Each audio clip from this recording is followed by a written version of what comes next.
mbokk yi jaa ngeen jëf ci ànd geeg topp gi seen site numéro 1 de l'actualité sur mobile Sénégo dikkaat ak yéen ci jotaay waxtaan yi muy faral di amal muy di ay entretien ci ay doomu réew mi mbaa ñi ne bitim réew ci lépp li nga xamante ni soxal na réew mi ak tolluwaayam ñu ci indi seeni xalaat ci kaw laaj yi ñu leen di laaj ba tax na tey ñu ngi dalal kenn ci ñoom tudd Ahmed Diallo nga xamante ni doomu Ngexox la moom la ñuy jàkkaar lool fas yéene waxtaan ak moom lu jëm ci politique waaye tamit lu jëm ci liy jëmale réew mi kanam soxal xëyum ndaw ñi emploi des jeunes waaye tamit soxal li nga xamante ni mooy wàllu entrepreneuriat et tamit ñu fàttali ne bind na ab téeréer gu bees gi nga xamante ni mi ngi tudd l'Afrique au sommet du monde xam naa ça fera l'occasion mu nit ñu ci ay leeral ci li nga xamante ni moom la tënk ci biir ba tax na ñu daal koy jox kàddu rek mu jàkkaarloo ak yéen daal di présenté wu Ahmed bismillah ci jotaay waxtaan Sénégal. asalaamaaleykum ñu ngi lay nuyu di la sant di la ziar di nuyu ñëpp ñu ñuy seetaan fas yéene am ak ñoom waxtaan bu am solo donc Ahmed Diallo campement Ngexox leader mouvement Ngexox bu bees bind benn téere comme nu nga ko waxee l'Afrique au sommet du monde les 7 clés des acteurs du changement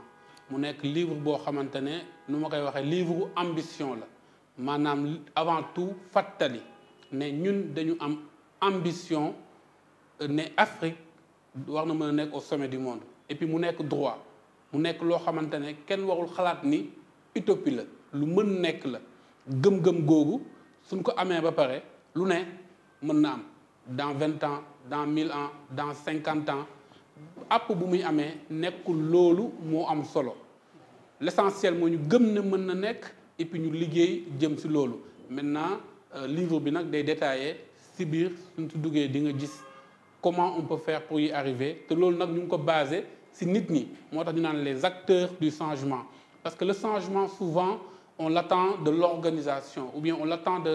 d'un environnement ou bien on l'attend des institutions mais c'est d'abord les hommes qui doivent changer nit ñi ñoo war a changer donc les acteurs du changement ñu def 7 points yoo xamante ne 7 caabi suñ si toppee changement mun na am Afrique mun na nekk au sommet du monde. balaa ñoo jàll rek juróom-ñaari poñ yooyu noonu boo ko mënee tënk ngir ñiy seetaan mu mel ni xëy na dina doon ci ñoom yóbbal ngir ñu xam ne kat xëy na lii buñ ko bàyyi xel mën na doon lu ñuy jàppale ngir ñu mën a yóbbu Afrique ca sommet boobu nga wax ni. waaw suñ duggee ci détails yi mun na gudd mais lu ñuy wax rek mooy poñ yooyu itam mun nañ ko résumer ci yeneen 3 poñ mooy politique mooy entrepreneuriat mooy développement personnel parce que ñett yooyu noonu moo am solo maanaam képp ku nekk su ñun bëgg liggéey pour Afrique war nga farlu intéressé wu ci wàllu développement personnel yokku sa bopp ba fexe nga lu ñuy wax amélioration de soi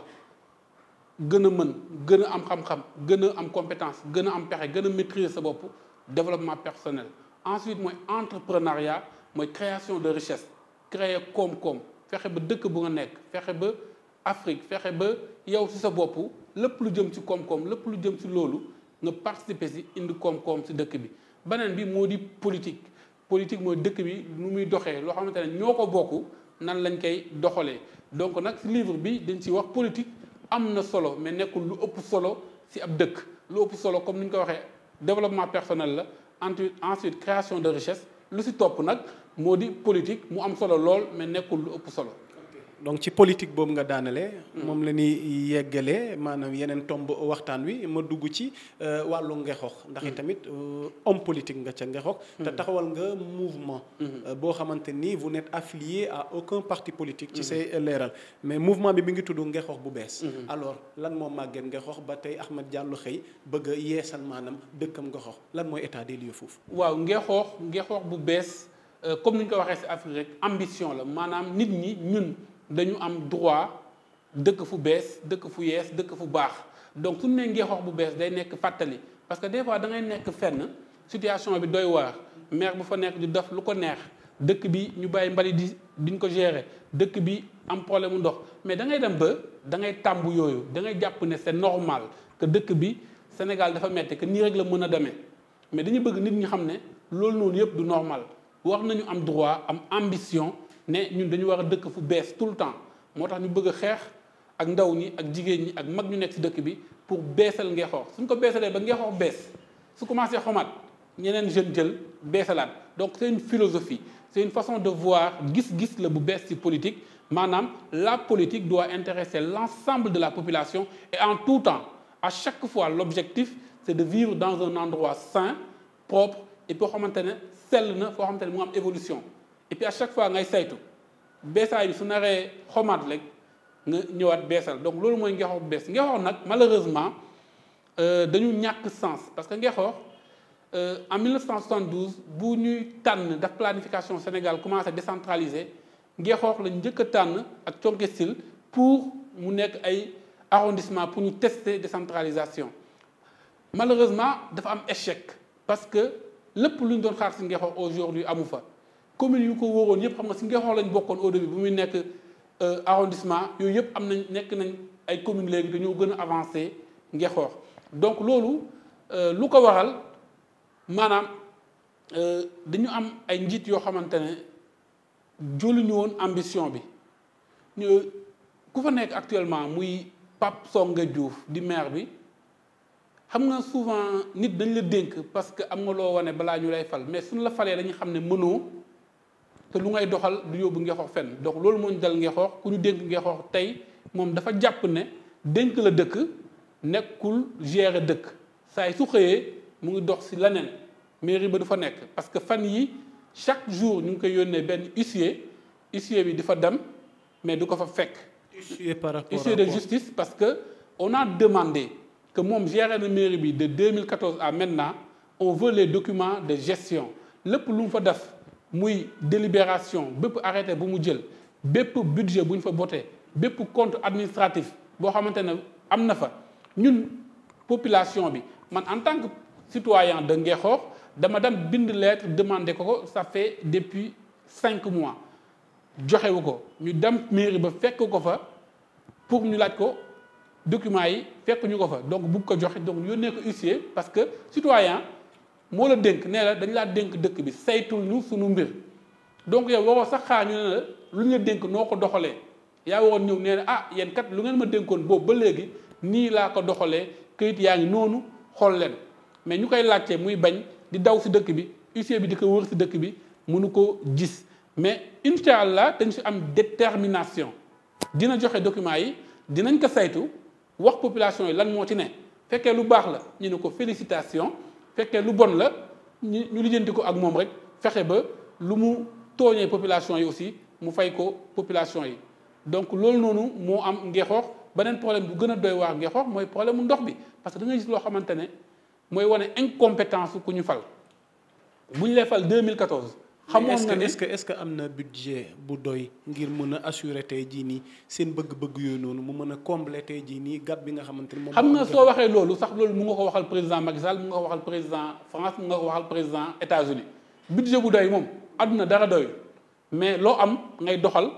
ci xel ak ci pexe ba mu mujjee rafet mais koo xamante ne dafa jàpp ne yorul dara moom xelam moo koy bloqué mais nekkul lu mën a nekk. donc Ngexoox ak lu fa nekk ak population yi déjà ñoom sax ils n'ont pas la capacité de mobiliser suffisamment de fonds lu Ngexoox mën a mobiliser déjà impôt au niveau de Ngexoox rek lu nit yi war a joxe impôt loolu yëpp mobiliser wuñ ko parce que amuñu benn organisation ci commune bi ba mën a dem mobiliser ce qu'il faut en termes de ressources waxuma sax maintenant en termes de partenaires au niveau de l'étranger ak yeneen possibilités yu am yëpp ñoom daal toog nañ jël suuf di jaay suñu jaayee suuf séddoo suñu paree. dugg ci dëkk bi taxal ma ko ne Ahmad lii dafa mel ni ay accusation la est-ce que am nga ay preuve ci li ngay wax. même ma ko ne loolu nañ ci ñëw gis nga montant exact bu ñu lekk ci xaalisu Ngexoox nañ ci ñëw fan yi di ñëw mais eggaguñ ca ñu ngi dajale te këyit yu muy bañ a joxe xam na lu tax mu bañ ko joxe sànq sax maa ngi doon waxu ndox bi mais te egguñu ci da nga ma xawoon coupé mais c'est important ñëw ci parce que ndoxu Ngexoox ñu fal la 2014 balaa ngay falu dëkk bi am na problème mu ndox parce que forage bu fa nekkoon ñu ngi ko def 1980 c'était pour 5000 personnes forage boobu noonu dem ba bu ngay ñëw dëkk bi màgg na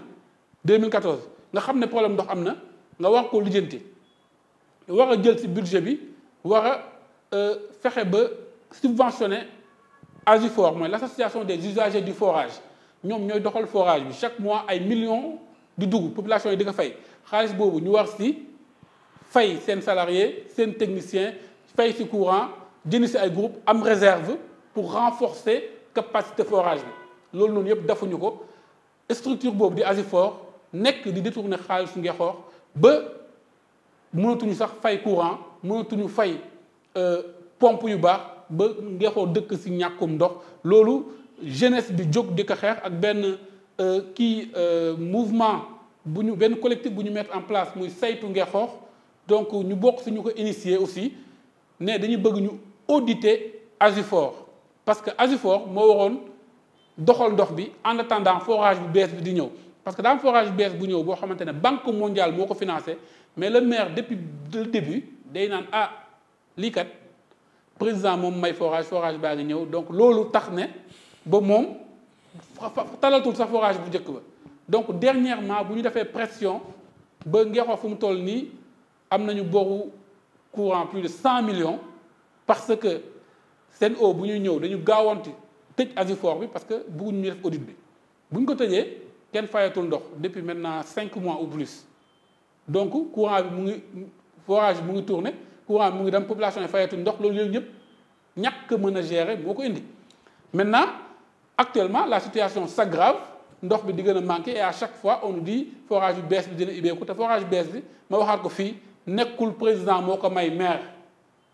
moom mu nekkoon maire wala keneen dafay ñëw c'est un projet boo xamante ne leeral nañ ko ci ay textes yu bëri fu mu jógee ak mu def ba ñëw Ngexoox te loolu noonu mënuñu ci nax population yi lu ñu leen di wax moo di lu ñu tàmbali ni fan yi moo gënoon mooy xool nu ñuy renforcer forage bi xool nu ñuy fayee seen courant ba forage bi dox nit ñi mën a am ndox naam ñëpp du ñu am ndox parce que forage bi fa nekk doyul dëkk bi yëpp mais au moins dina am transparence au moins ñu mënoon am ndox d'habitude nañu continuer am ndox donc loolu noonu yëpp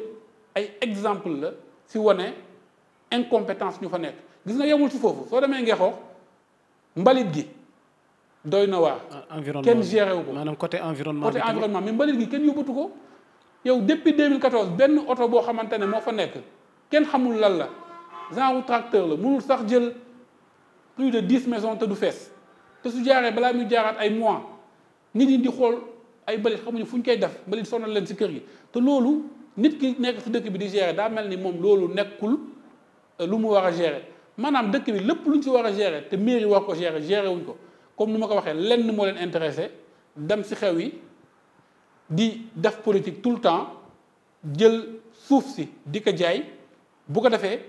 ñu am moyen d'action parce que gis nga Ngexoox tey ngay jël tey soo ñëwoon bëgg a jënd terrain Ngexoox dama lay xaw a yërëm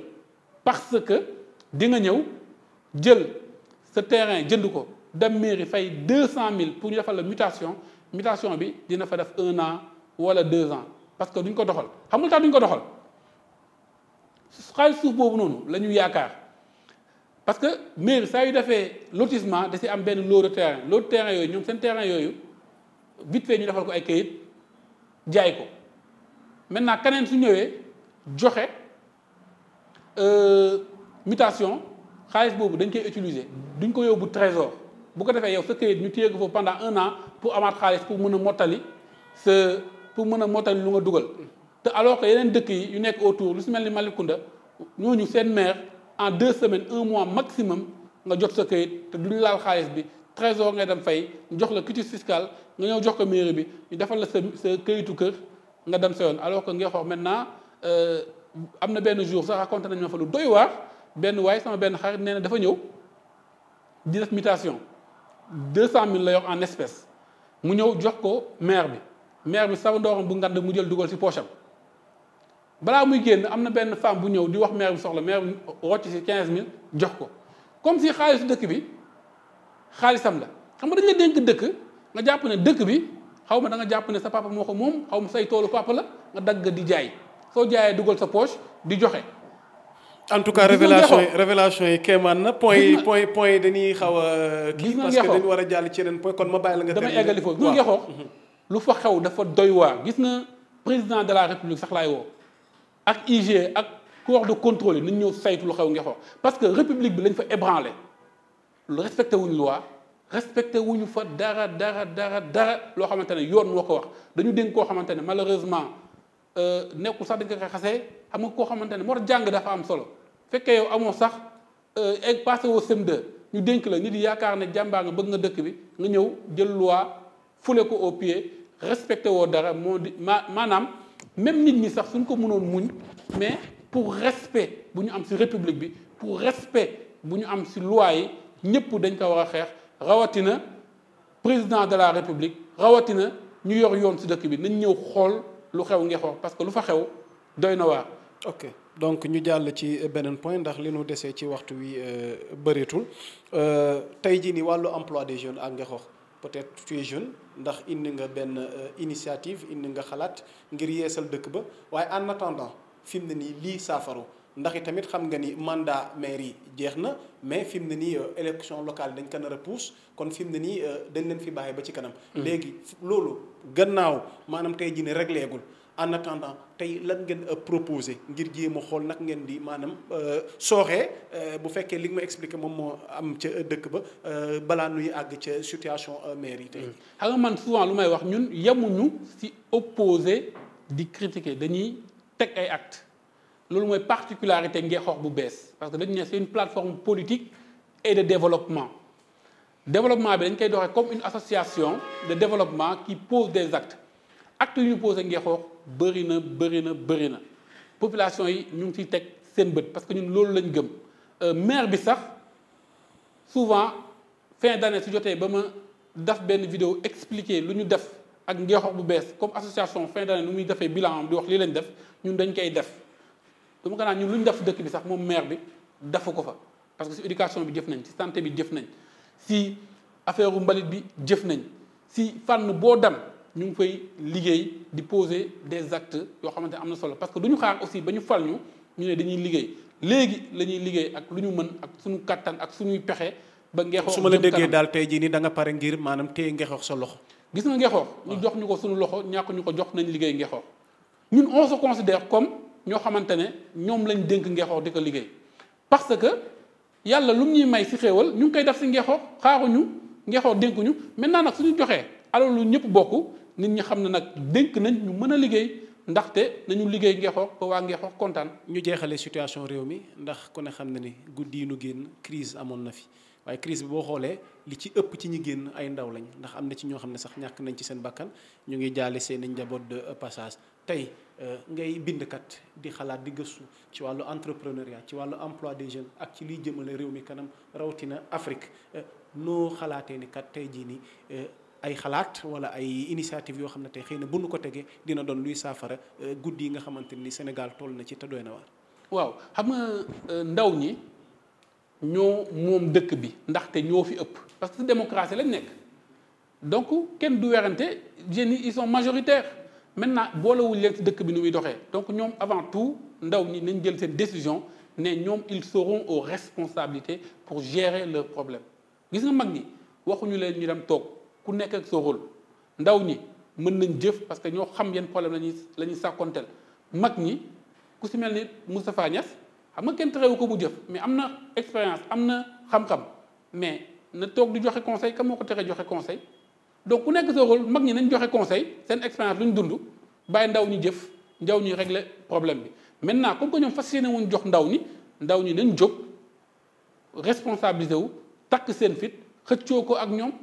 bu boobaa ñoom nañ jël seen responsabilité maintenant quand les jeunes seront aux responsabilités bah ils vont faire en sorte que les problèmes des jeunes soient réglés parce que seeni problème la parce que ñoo koy dund parce que mag boo xamante ne am nga plus de 40 ans de carrière yor sa 8-8 yor sa kër bu toll ni palais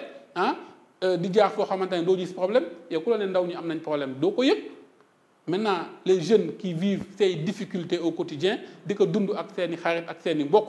ñooñu suñu leen joxee nañu mën a lijjanti dëkk bi donc solution bi mooy que les jeunes s'engagent et se disent que le problème ñoom ñoo koy régleel seen bopp keneen du leen ko régleel. donc ñu bàyyi la rek nga joxe sa kàddu gu mujj. waaw kàddu gu mujj di leen sant di leen gërëm di sant aussi ñu doon seetaan ñëpp di leen gërëm di wax ni lu ñu nekk di def c'est une vision nous avons une vision avant de faire la politique nous avons une vision pour l'Afrique nous avons une vision pour la politique que nous faisons au Sénégal suñu gis-gis maanaam Afrique na nekk ci kaw ci àddina bi maintenant loolu fu muy tàmbalee ci gox-goxaat yi maanaam suñu communes yi loolu moo tax aussi ñu engagé wu Ngexoox am fa suñu mouvement bëgg ne wan ne engagement politique avant tout ci commune la donc loolu ci fan yi di ñëw dinañ ci amal benn conférence donc samedi 24 pour étaler des propositions sur comment refonder l'action politique au Sénégal en partant de la base en partant de nos localités te yaakaar nañ fan yi di ñëw nañ ci gën a mën yaatal gën ci mën a waxtaan ak yéen ci proposition yu am solo yu xóot yu ñu xalaat bëgg ko partager ak sénégalais yi. voilà di jaajëfal tamit ñi nga xamante ni ñoom ñoo ñu doon suivre yoon du yem ci benn waxtu weenu xoj waaye di fàttali ne ki ñu doon dalal di Ahmed Diallo di doomu Ngexoox nekk homme politique waaye tamit di bindkat di gëstukat ndax sànq rek ci ubbi waxtaan wi bokk na ci li ñu doon leeral mooy téeréeram gu am solo googu mu bind l'Afrique au sommet du monde waaye tamit ak leeral ya mu leeral ca gox gi mu dëkk mu di Ngexoox ak yéen ga nga xamante ni am na ko fa ak i tamit li mu xalaat ne kat noonu la ndaw yi war a taxawoo ci réew mi ngir jëmale réew mi kanam kon di leen jaajëfal di leen jox dig daje beneen yoon ci yeneen jotaay waxtaan